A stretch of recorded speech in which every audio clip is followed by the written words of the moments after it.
السلام علیکم ورحمۃ اللہ وبرکاتہ۔ دوستوں، آج میں آپ کے سامنے نظم سے متعلق گفتگو کروں گا۔ کوشش کروں گا کہ نظم سے متعلق جو بھی اہم باتیں ہیں وہ تمام باتیں اس ویڈیو میں آ جائیں۔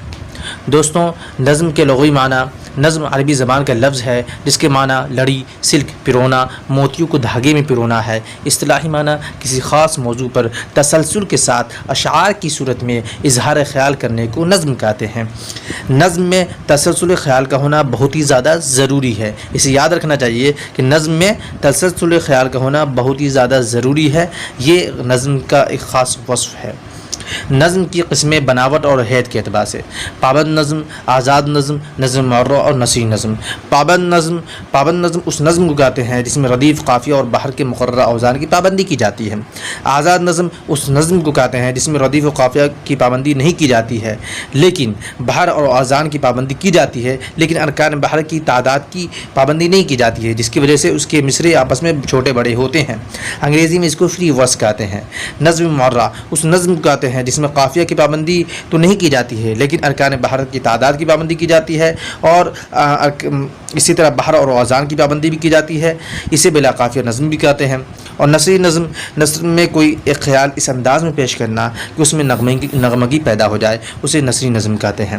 نظم سے متعلق کچھ اہم سوالات: نظم معرہ اردو میں کہاں سے آئی؟ انگریزی ادب سے آئی۔ نظم معرہ کو انگریزی میں کیا کہتے ہیں؟ بلینک ورس۔ بلا قافیہ نظم کے لیے نظم معرہ کی اصطلاح کو رواج دینے کا مشورہ کس نے دیا؟ مولوی عبدالحق نے۔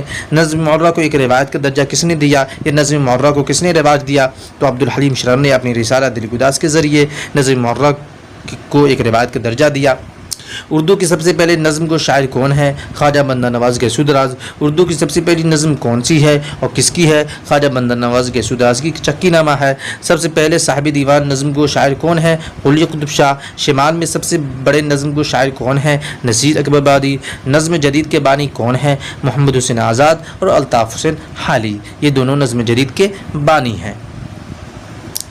اردو نظم کی اشعار کی تعداد و ترتیب کے اعتبار سے بھی کچھ قسمیں ہوتی ہیں، جیسے ترکیب بند، ترجیع بند، مستزاد، مصمت، مثلث، مربع، مخمس، مسدس، مسمن، متصل، معشر وغیرہ۔ اب ان میں سے ہر ایک کی تعریف آپ کے سامنے ہے۔ ترکیبی بند: ایک بحر میں مختلف قافیوں والے چند بند لکھنا اور ہر بند کے بعد ایک ایسا شعر لانا جو وزن میں متفق اور قافیوں میں مختلف ہو، جس کی تکرار نہ ہو۔ ان بندوں پر مشتمل کلام ترکیبی بند کہلاتا ہے۔ ان بندوں پر مشتمل کلام ترکیبی بند کہلاتا ہے۔ اسے یاد رکھنا چاہیے۔ ترکیبی بند، یہ تعریف آپ کو بہت کم جگہ ملے گی۔ ترجیع بند: اصطلاحی عروض میں جب شاعر چند ایسے بند جو بحر میں موافق اور قافیے میں مختلف ہوں بیان کرتا اور ہر ایک بند کے بعد اسی وزن اور مختلف قافیے کی معین بیت اس طرح بار بار لاتا ہے کہ یہ بیت ہر بند کی بیت آخر کے مضمون سے مربوط ہو تو اسے ترجیع بند کہتے ہیں۔ یا دوسری تعریف یہ ہے کہ ایک قسم کی نظم جس میں ایک شعر کئی شعروں کے بعد بار بار آتا ہے۔ ترجیع بند کی دوسری تعریف یہ ہے، آسان تعریف، کہ ایک قسم کی نظم جس میں ایک شعر کئی شعروں کے بعد بار بار آتا ہے، جس میں ایک شعر کئی شعروں کے بعد بار بار دہرایا جاتا ہے، بار بار آتا ہے۔ مستزاد: شاعری کی اصطلاح میں وہ مربع نظم جس کے ہر مصرے یا شعر کے آخر میں ایک ایسا ٹکڑا لگا ہو جو اسی مصرے کے رکن اول اور رکن آخر کے برابر ہو۔ اسی طرح مصمت عربی زبان کا لفظ ہے جس کے لغوی معنی ہے پرونا یا موتیوں کو لڑی میں پرونا، مگر اردو شاعری کی اصطلاح میں یہ کوئی حیت نہیں ہے بلکہ 8 مختلف حیتوں کا مجموعہ ہے۔